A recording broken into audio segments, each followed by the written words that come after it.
सबको स्वागत करते हुए हम आज 9वीं कक्षा के हिंदी पाठ 6 चेरापूंजी से आया हूँ।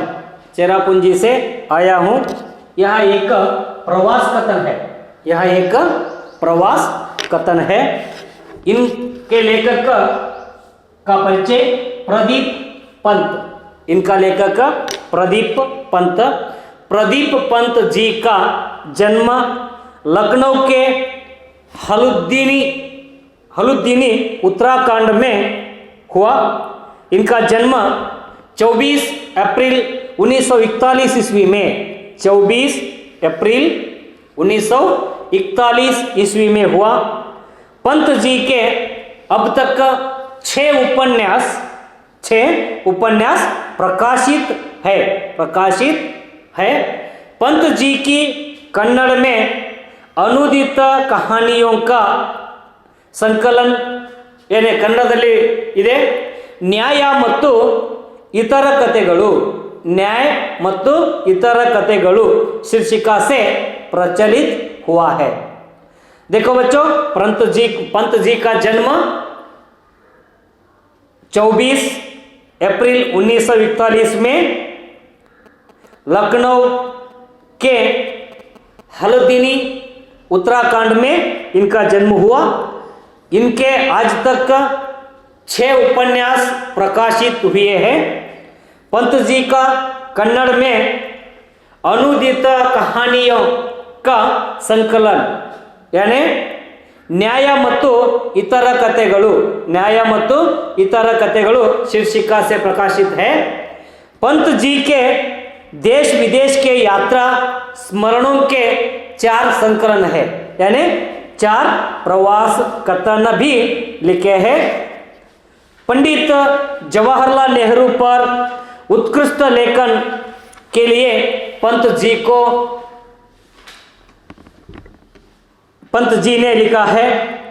उसी तरह इन्होंने कुछ पुस्तक यानी लेखन लिखे, इसलिए उनको प्रेमचंद का एक पुरस्कार भी मिला है।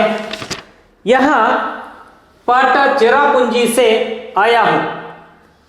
प्रदीप पंत जी ने लिखे हुए चेरापूंजी से आया हूँ। यह एक प्रवास कथन है। इसका आशय क्या है? इस पाठ का आशय छात्र से प्रादेशिक ज्ञान प्राप्त होता है। यानी भारत देश अलग अलग राज्यों का देश है, इसलिए भारत देश में होने वाले अलग अलग वातावरण के बारे में यह पाठ में सीख सकता है। लोगों के रहन सहन, भारत देश में रहने वाले व्यक्तियों ने अलग अलग आचार विचार तथा संस्कृति और उनके रहन सहन के बारे में इस पाठ में कुछ जानकारी मिलती है। और प्राकृतिक सूक्ष्म मनोहर सौंदर्य के बारे में इस पाठ में जानकारी देता है। इस आदि के प्रत्यक्ष अनुभव मिलता है। भारत देश में रहने वाले अलग अलग व्यक्तियों का रहन सहन, आचार विचार, प्राकृतिक संपन्मूल के बारे में इस पाठ में लिखा है। इस पाठ द्वारा छात्र चेरापूंजी का परिचय प्राप्त कर सकते हैं। इस पाठ में लेखक ने कहा चेरापूंजी इस शहर का एक परिचय प्राप्त कर सकते हैं। देखो बच्चों, मेघालय राज्य में चेरापूंजी है। मेघालय राज्य में चेरापूंजी है।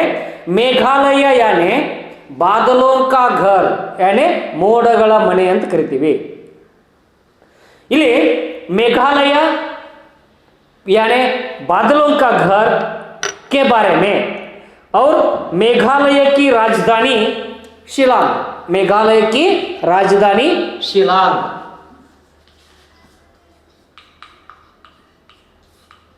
मेघालय भारत देश में एक राज्य है। जैसे कर्नाटक, आंध्र प्रदेश, तमिलनाडु है ना, उस तरह मेघालय भी एक राज्य है।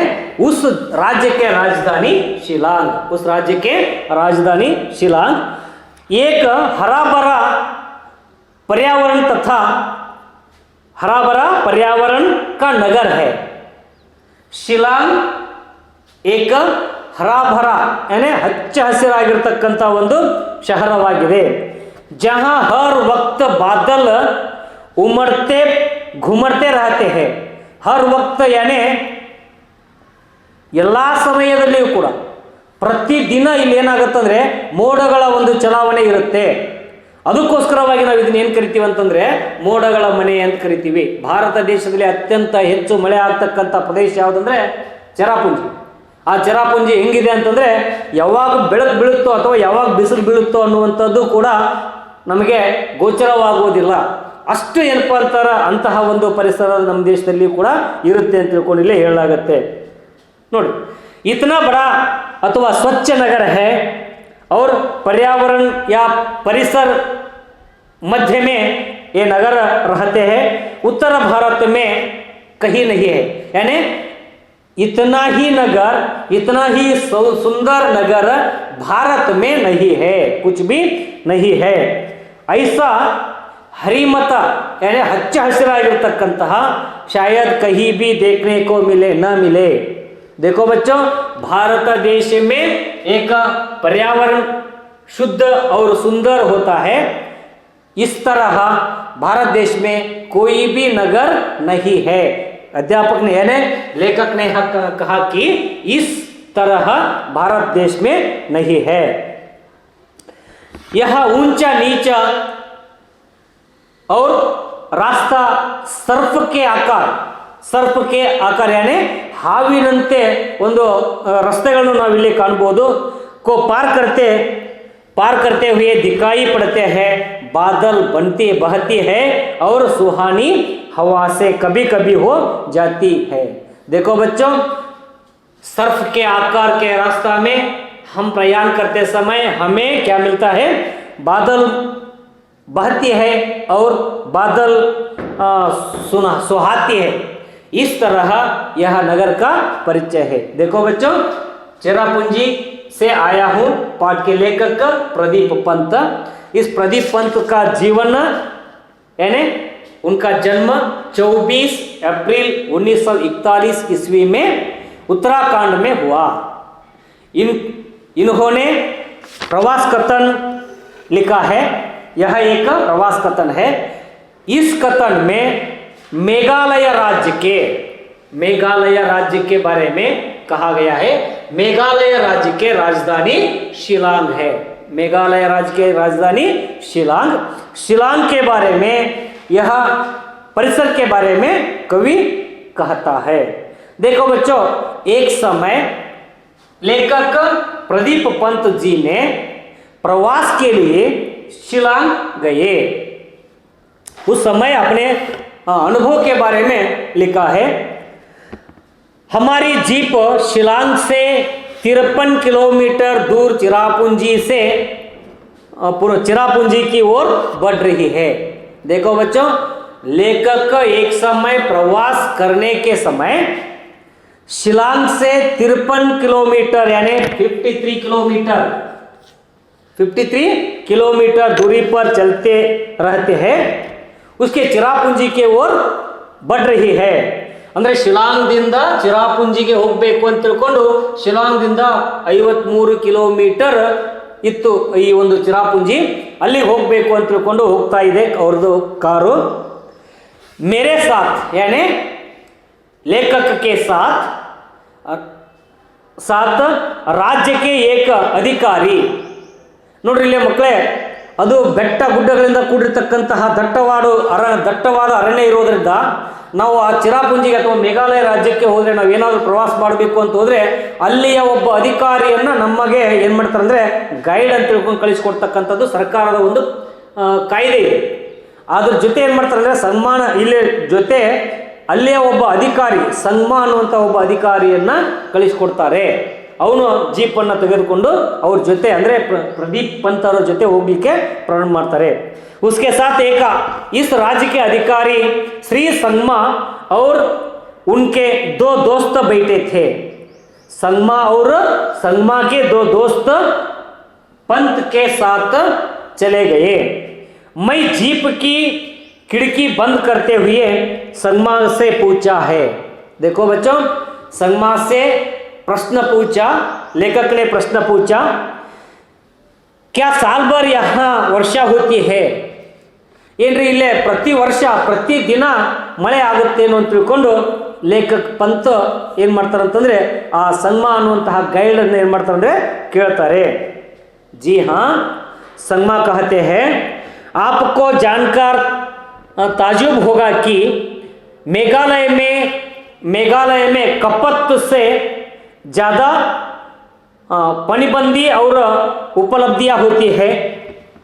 हम पनीबंदी यानी उस राज्य में ಅಂದರೆ ನೀರಿನಿಂದ ಉತ್ಪಾದನೆ ಮಾಡ್ತಕ್ಕಂತಹ ಕರೆಂಟು ಭಾರತ ದೇಶದಲ್ಲಿ ಅತ್ಯಂತ ಹೆಚ್ಚು ಏನಪ್ಪ ಅಂದ್ರೆ ಉತ್ಪಾದನೆ ಮಾಡ್ತಕ್ಕಂಥದ್ದಾಗಿದೆ। ನೋಡ್ರಿ ಮಕ್ಕಳೇ, ಇದರಲ್ಲಿ ಏನು ಹೇಳ್ತಾರೆ ಅಂದರೆ ಕವಿ ಲೇಖಕರು ಭಾರತ ದೇಶದಲ್ಲಿ ಅತ್ಯಂತ ಹೆಚ್ಚು ಜಲವಿದ್ಯುತ್ತನ್ನು ಉತ್ಪಾದನೆ ಮಾಡ್ತಕ್ಕಂಥ ರಾಜ್ಯ ಯಾವುದು ಅಂತಂದರೆ ಅದು ಮೇಘಾಲಯ ರಾಜ್ಯ ಅಂತ। ಯಾಕಂತಂದರೆ ಅಲ್ಲಿ ಪ್ರತಿದಿನ ಮಳೆ ಆಗುವುದರಿಂದ ನೀರಿನ ಒಂದು ಏನಪ್ಪ ಲಭ್ಯತೆ ಜಾಸ್ತಿ ಆಗಿರುತ್ತೆ। ಅಲ್ಲಿ ಏನಪ್ಪ ಅಂದ್ರೆ ಕರೆಂಟನ್ನು ಉತ್ಪಾದನೆ ಮಾಡಿ ಉಳಿದ ಕರೆಂಟನ್ನು ಅವರು ಬಳಸಿ ಉಳಿದಿರ್ತಕ್ಕಂಥ ಕರೆಂಟನ್ನು ದೇಶದ ನಾನಾ ರಾಜ್ಯಗಳಿಗೆ ಮಾರಾಟ ಮಾಡ್ತಕ್ಕಂಥದ್ದು ಅವರ ಒಂದು ರೂಢಿಯಾಗಿದೆ, ಅವರ ಒಂದು ಕೆಲಸವಾಗಿದೆ ಅಂತ ತಿಳ್ಕೊಂಡು ಹೇಳ್ಬೋದು। देखो बच्चों, मैं सचमुच आश्चर्य से पूछा, यानी लेखक ने संगमा से और एक प्रश्न पूछा। संगमा कहते हैं, वैसे यदि यहाँ सभी गांव बिजली से जगमग उठे हैं, आದ್ದರಿಂದನ ಇಲ್ಲಿ ಏನಪ್ಪ ಅಂದ್ರೆ ಕರೆಂಟ್ ಜಾಸ್ತಿ ಉತ್ಪಾದನೆ ಮಾಡುವುದರಿಂದಲೇ ಅಲ್ಲಿ ಏನಾಗುತ್ತೆ, ಪ್ರತಿಯೊಂದು ಹಳ್ಳಿಗಳು ಕೂಡ ಏನಪ್ಪ ಅಂದ್ರೆ ಕರೆಂಟಿನಿಂದ ಜಗಮಗವಾಗಿ ಹೊಳಿತಾ ಇರ್ತಾವ ಅಂತ ತಿಳ್ಕೊಂಡು ಕೇಳ್ತಾ ಇದ್ದಾನೆ ಯಾರು ಲೇಖಕ।